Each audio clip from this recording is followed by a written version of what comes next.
Rammies, imagine this. It's 1960, and you're standing in the middle of Palm Beach, Florida, a place where the richest people in America are pretending to be very normal.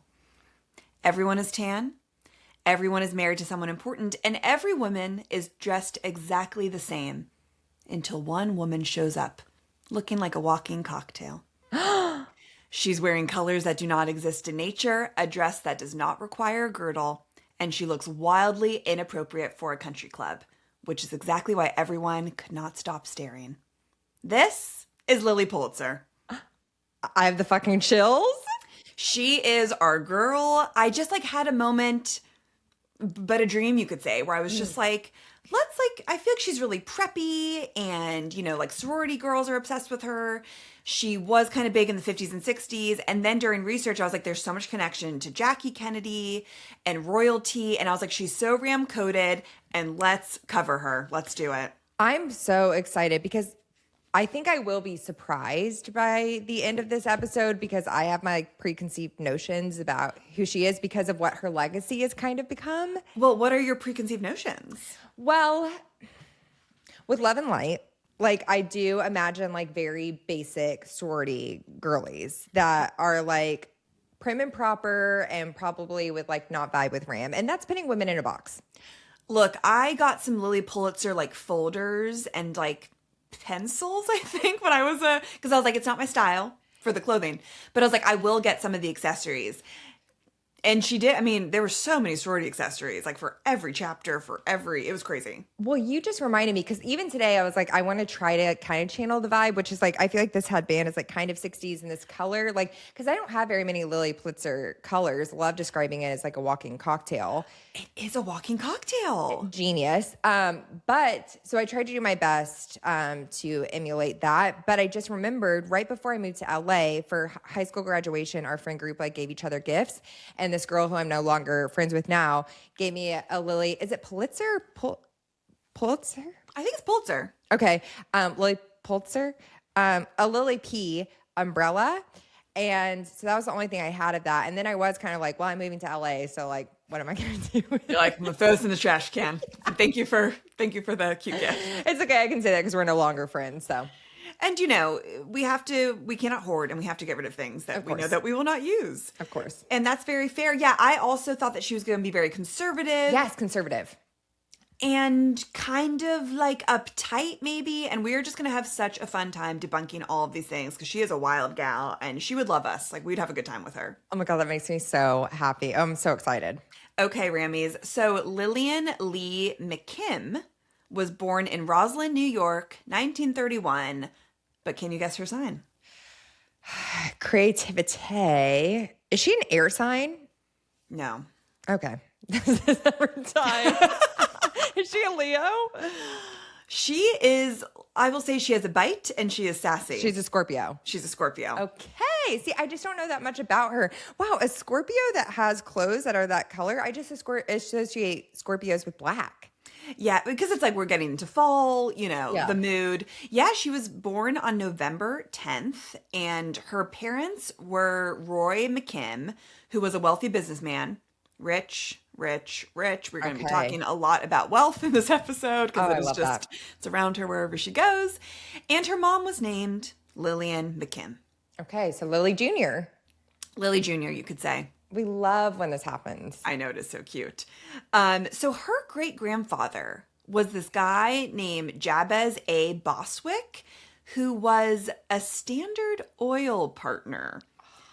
And we are talking, he was one of the original American oil tycoons. He was a founding partner of Standard Oil. Do you have chills? I literally have the chills, Tess. Oh my God, I'm in. Wow, full body chills. No, there is just something about this time where if you're wealthy, it's a very chic time. If you're wealthy and white, you're probably just sailing on through the 50s and 60s without a care in the world. Wealthy, white, and a man, what problems do you have? Very privileged, and they're doing just fine.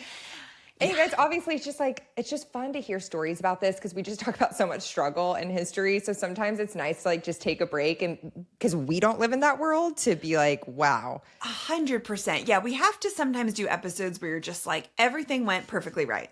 Yeah. It's just nice. And like this woman was just like drinking and living her best life, which if, all of us can wish for that and hopefully get that. I agree. So, like John D. Rockefeller. Yes. So he was like the face of Standard Oil, and her great grandfather was the brains and bankrolls behind it. Use the bankrolls behind it. Oh my God. Oh my God. Oh my God. So he had the cash. Okay. Okay. So his fortune was estimated by the late 1800s around 30 to 40 million in the 1800s. And I am so sorry. I was so shocked by that number. I did not do the calculator. I think we could assume. I'd imagine, I'm just going to say maybe like 120 million or something. Oh, I feel like maybe even more than that. 200, 300 million? Yeah, something crazy. You guys know it's that bracket that bracket that is just off the charts. Off the charts. So Lily was like, life is good.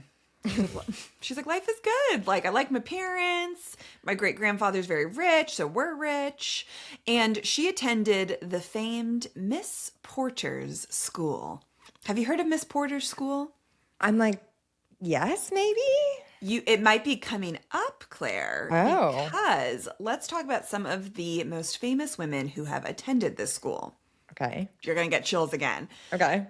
Jackie Kennedy Onassis, Gloria Vanderbilt, Lee Raswell, Princess Grace of Monaco. I literally have chills again. She has the chills. She has the fucking chills. Sylvia Plath, Rachel Lambert Mellon, who was a billionaire philanthropist. The daughters of Rockefeller, Vanderbilt, Morgan, and Bostwick families all went to this school. I didn't realize Sylvia Plath was rich. I've tried to get into Sylvia Plath before, and then sometimes I'm like, I get overwhelmed, but we should cover. We definitely should cover. Is the H silent? In what? Sylvia Plath? Is it Plath? Oh, is it? Or Platt? I don't know. We will do an episode on her. I read The Bell Jar once. Well, we will discover soon how to pronounce her last name. Yeah, I'm so sorry, you guys. I thought it was Plath, but I don't know. You very well could be. One of us is right, and that's great. Exactly. That's why there's two of us. Yeah, exactly. So this school was like on another level. Of course, it was like one of the most famous and powerful girls' schools in American history. I saw this quote that was like, it was the Ivy League for girls before women were allowed into Ivy Leagues. And it wasn't just a prep school. It was essentially a finishing school for future queens of money, politics, and culture. So was it training these women to be like the wives? It wasn't like educating, making sure they have a huge education to run a company. It was like to run a household, basically. Yeah, because look, we still are she's in this school in like the late 1940s. So I doubt it's like feminists like, girls, let's talk about being an entrepreneur. But I think there was also like, they focused on like molding these women to be powerful still, even if they couldn't like talk about like employment. I think it was still like, it wasn't just like, this is how you cross your legs and like drink tea. I think they were like, you guys are going to be running with a bunch of rich other women and men. Like, here's how to walk into a room and like prove yourself. And to be educated, to like be able to have discussions about current events. Exactly. Right. Okay. Exactly. So following school, all of her friends were like, we're going to get married. We want to have a debutante ball, like official coming out and everything. And Lily was like, nah. She was like, I'm good. She's like, that sounds like a little bit boring. And she's like, I think I want to be a nurse. What? She was like, I'm going to join the Frontier Nurse Services. And that didn't last long, though. Yeah. She's like, oh. Like, it's like that rich girl thing of like, I really want to do this. And then what do you think? Or who do you think comes her way? A man. That's right. Wow. Not just any man, Claire. She meets a man by the name of Peter Pulitzer of the Pulitzer Prize family in a whirlwind romance. Wait, that's the same family? She marries into the Pulitzer family. Okay, I had no idea. Same fam. I mean, wow. I also did not. I was shocked. And also, like, I did read this one article that was like, she was the great granddaughter of Joseph Pulitzer. And I was like, oh, that makes sense. No, she marries into the family. Okay, got it. That's for, wait, I had to cut this. Literary work? This should not be cut because I, Claire, had to also be like, what the fuck is, like, what's the history behind the Pulitzer family. Yeah. So we did a little backstory. So there was this guy, Joseph Pulitzer. God, I'm like, Pulitzer? I think it's Pulitzer. You guys, Pulitzer Prize. Yeah, Pulitzer Prize. Yeah, that's how you say it. Okay, we're just going to go with it. I think so. We're just going to go with it because I can't start doubting myself now. Yeah. Not now. So he was a Hungarian immigrant who came to America, who was really broke after the Civil War. Somehow he gets involved with like newspapers. Okay. And ends up reinventing newspapers with scandal, crime, and huge headlines.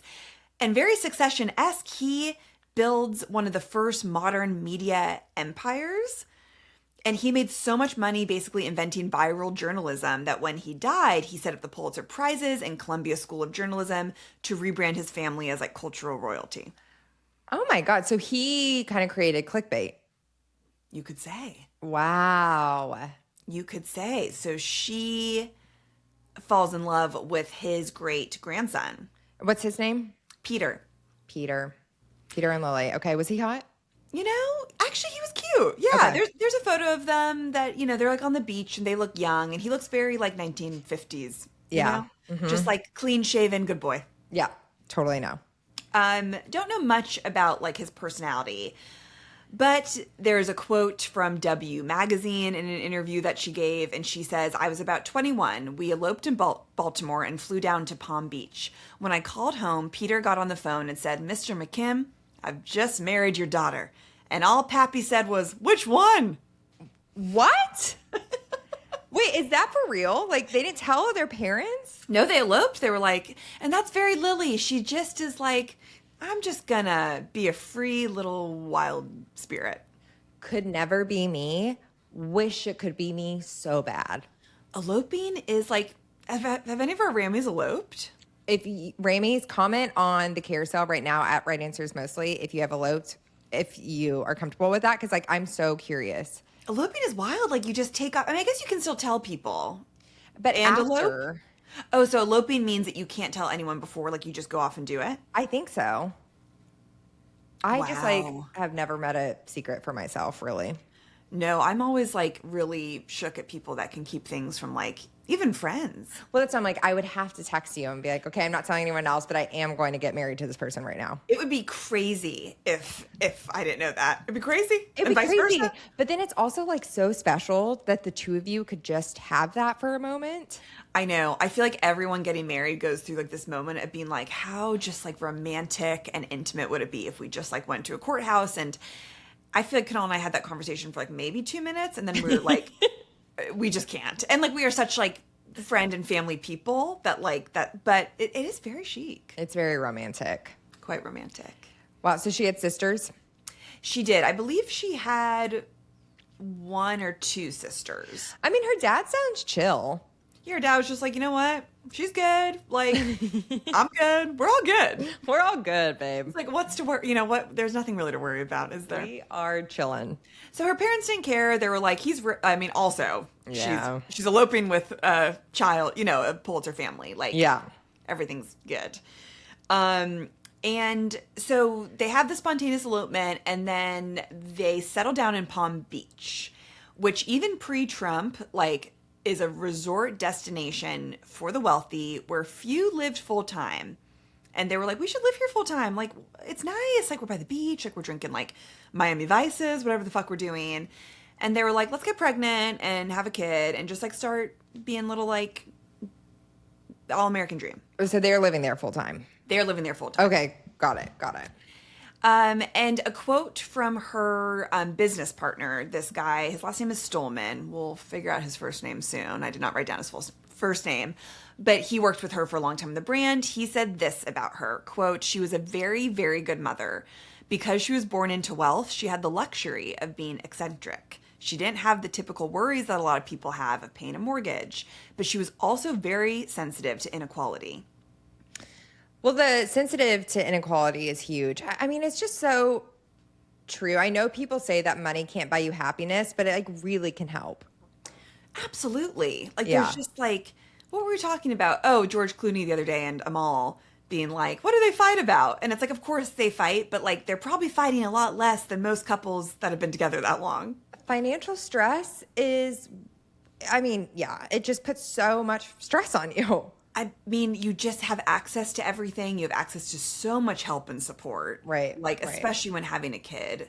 And this is interesting. I thought that this was like maybe my favorite part of her story. Um, so, like we kind of said at the beginning about like preconceived notions about Lily, I think a lot of people conjure up this like image of her as affluent, prim and proper. She's on the way to the beach. She is reserved. But in actuality, she was just this like free spirit bohemian who loved martinis, hated wearing underwear. She rarely wore it, Okay, queen. and toted her pet monkey around town. What is it about white women and monkeys? What is it? My grandma had two. Morgan Which is, Mindy. which is iconic.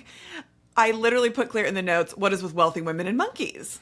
Wealthy women and like wild animals in general, because Dakota Johnson's grandma had a lion as a pet. And Jane Mansfield had like tigers in her Yes. backyard. Like there's something there. There's It's something. the equivalent to white men having to climb like Mount Everest. White women have to like conquer wild animals. They want like a little element of danger that like the Yes. animal could attack them at any point. Of course. Oh my God, she would have a monkey. I love She that. would she would absolutely have a monkey. And so yeah, like I think Lily has this little knack for surprising people, and the story of how she launched her namesake brand is no different. It began in the confines of a psychiatric hospital. What? She was there or she was visiting someone? Tell me more. Oh, she was there for months. She was there for months because, Claire, what do you think happens to women that are feeling a little sad postpartum in the 50s? Wow, you're crazy. So go to the psych ward.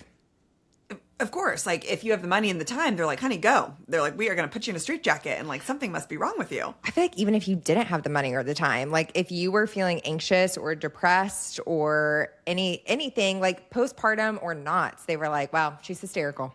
Exactly. A hysterical woman, nothing scarier to society. So the year was 1958, and Lily was a new mom, and she felt that she was on the verge of a nervous breakdown. Her daughter, Liza, said in a phone interview, quote, in hindsight, I think it was really just postpartum depression. She goes on to have two daughters, Minnie and Liza. And Those are like, cute names. I know, aren't those cute? It's so Yeah. her. It's so her from what I know. Ugh. So, you know, like we kind of mentioned, like having a baby in the 50s, I was like, what the fuck do they do to you? And I looked it up because I was like, let's just like go through the process. I think we've talked about this a little bit before in previous episodes, but like for birth, they're knocking you out with morphine. What? Oh, They are knocking you, but like you're knocking- not put to sleep. Most women that had kids at like around this time do not remember anything from birth. Oh my God. So you are so drugged up and delirious and like you don't know where you are. And then a baby comes out and you're kind of like, whoa. And it wasn't like also how it is now where it's like put the baby on your chest for like skin to skin. They kind of had this like idea that like it's really hard to have a baby. So don't really like deal with the baby until a lot later in life when like Right. and have someone to like immediately take it. So she was like, look, like I hardly remember birth. And then after delivery, they just hand you a bunch of sedatives and they're like, take this for months because you're going to be feeling a little bit kooky and sad probably. So like, here's some antidepressants and anti-anxiety. And you know, they're advised to not breastfeed, to smoke cigarettes, to keep the anxiety away, and to hire help so that you don't really have to like do anything with your child. If you're not watching on YouTube, my jaw just dropped. Yeah, like you're being advised by doctors to smoke cigarettes. Well, remember that ad campaign that was like, doctors smoke cigarettes. And cigarettes are coming back in a huge way. That's neither here nor there. It's just like a statement, but crazy. I mean, please, you guys, we can never start smoking again while pregnant.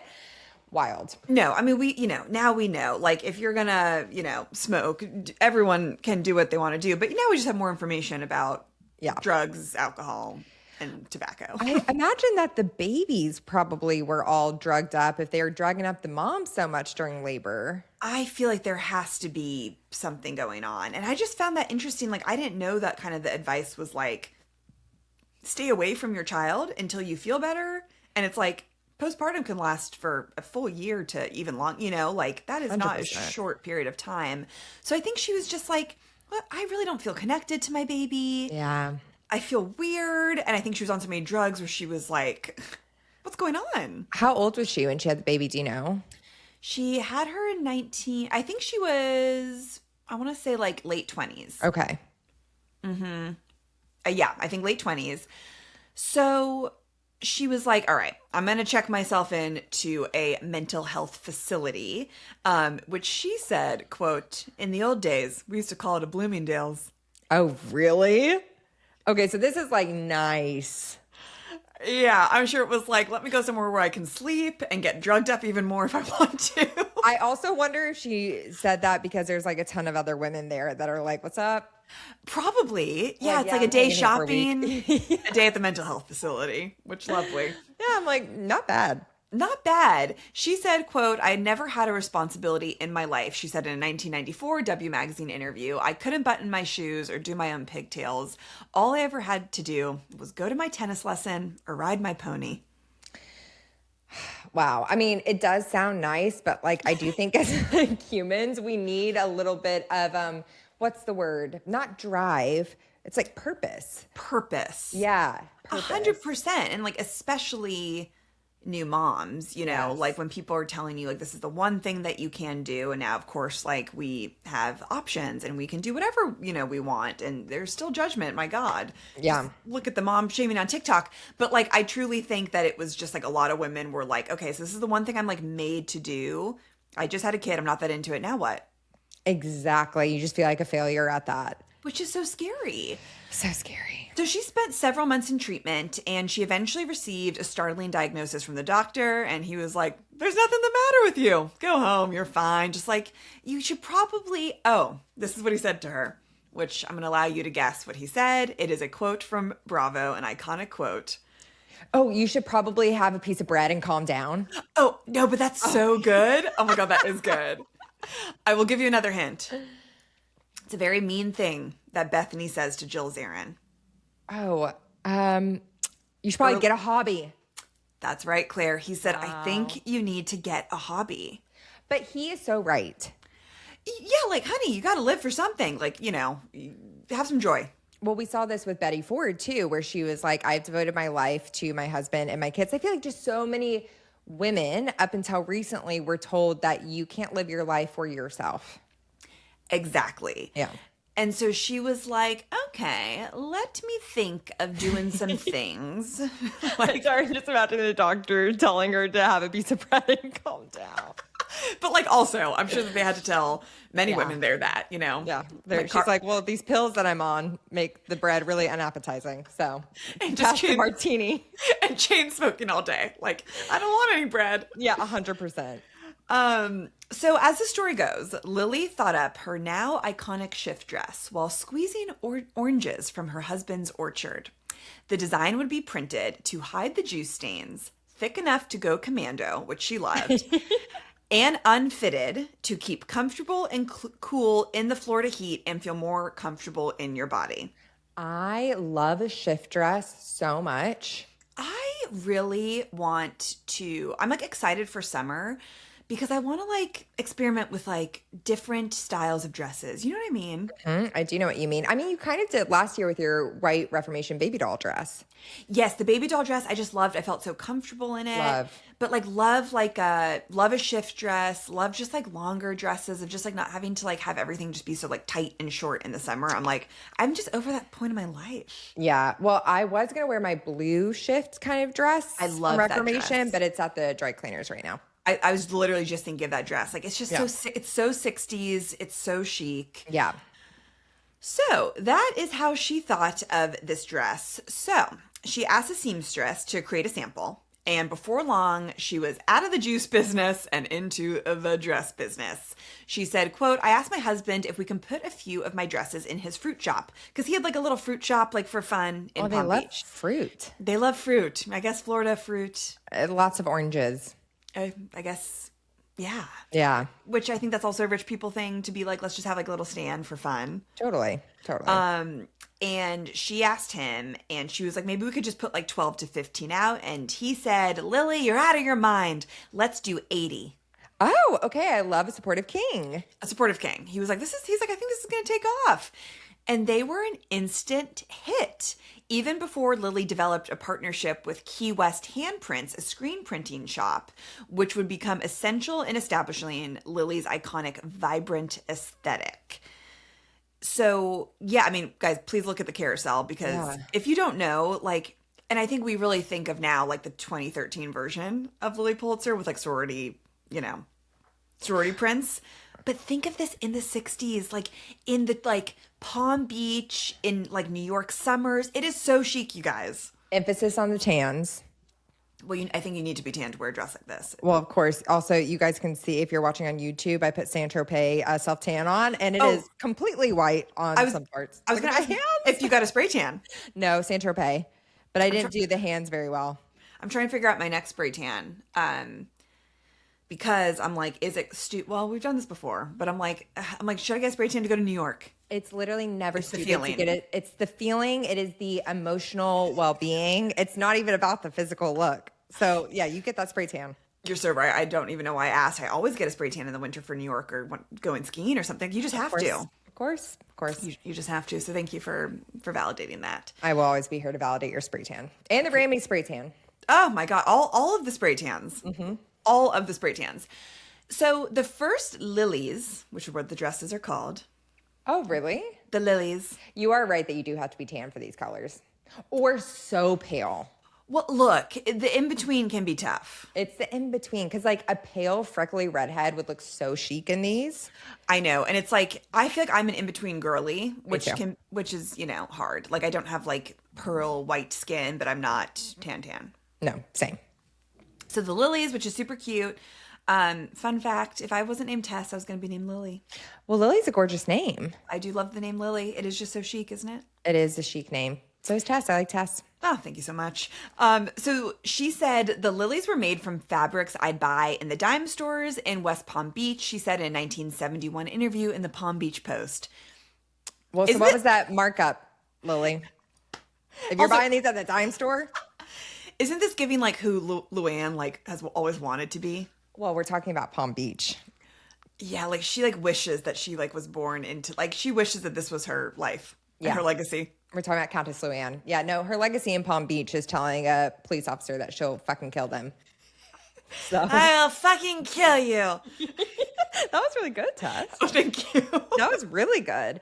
Yeah, I've been thinking about Luann because we're talking about Palm Beach a lot. She did. I mean, in a way, she did put it on the map for millennials, I think. For millennial women, yeah. Sorry to Tinsley, because I know that that's what she would have wanted to do. Of course. Different arrest. Also different arrest when you're stalking your ex and trying to break into their house. It's really chic, honestly, all of it. So yeah, she was charging up for these little Lilies. She said, quote, "We were a real shock to everyone. People thought the Lily dress was a fad that would last about 2 years, and we just picked up steam and kept going." And Claire, what do you think the other clothes that were on the market were like during the 1950s? Like, what are you picturing? Well, 50s, I feel like we're still in a very like A-line kind of thing where it's like the big skirts and and like a cinched waist. Yeah. Like, so I love watching the TikToks that's like evolution of fashion. And you just see how it's like loose, tight, cinched, butt, boobs, like everything, which is like bodies are not trends, you guys. And this is the problem with every decade where all of a sudden then we're supposed to like look different to like fit what's fashionable, which is fucking crazy. But the clothes were so different for unlike anything on the market. They said we were the antithesis of what most women were wearing at the time. In the late 50s and early 60s, women were still corseting themselves to fit into the clothes. They were wearing heavily constructed, long-line bras, panty girdles, full slips, stockings, stiletto heels. It was that Mad Men look, and Lily would have none of it. I am literally in my Mad Men rewatch right now, Premium Remy's, and it is crazy to see them get undressed at the end of the night. Like, no wonder Lily didn't want to wear underwear. I used to be crazy about this, and I'm like, I can't even imagine. Like, the second I know I'm not going back out for the day, the bra, even the most comfortable bras, are coming off. There is nothing like that feeling. You just gotta let it all breathe. Well, and the bras at this time were like cones. Truly cones, tight, Yeah. They're pushing everything up. Like, no, thank you. Tough. And Lily would have none of that. Lily would have none of that. I thought that this was just fun because I was like, what were the big designers of the time? Yeah. Besides her. So for like big fancy designers, Christian Dior. I was going to say Dior because he's very like feminine of this time with the 50s, I feel. 100%. Claire McCardle. Have you heard of her? You know, I'm familiar with that, Claire. No, me either. This is the queen of American sportswear. Oh. Famous for casual elegance, like wrap dresses, ballet flats, and easy separates. Wow. Worn by real women, not just socialites. We have Anne Klein is big. Modern working woman fashion. Bonnie Cashin, who designed modern coats, leather accessories, relaxed silhouettes. Later became the original Coach designer. Oh, really? So she came up with the brand Coach, or she was the designer? I think the head designer for Coach. Chic. So yeah, we're just like seeing a different style completely. Even in Mad Men, doesn't his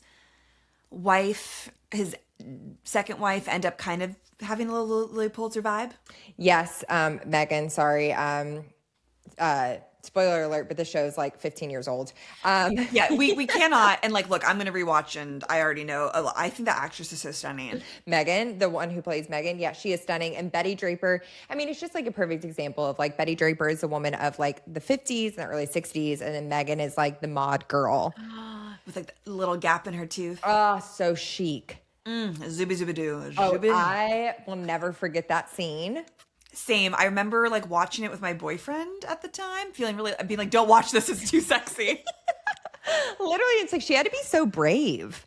So brave, so vulnerable. But when you're that hot, honey, do whatever you gotta do, girl. do whatever you want to do. We likey. Yeah. So the key to the success of the business was Lily's network of society women. Yeah, Okay? that was helpful. It's all about who you know, because obviously this got so successful because she has connections literally throughout the world, both in Palm Beach especially and back in New York, but none of whom influenced the brand's popularity quite like... Should I say?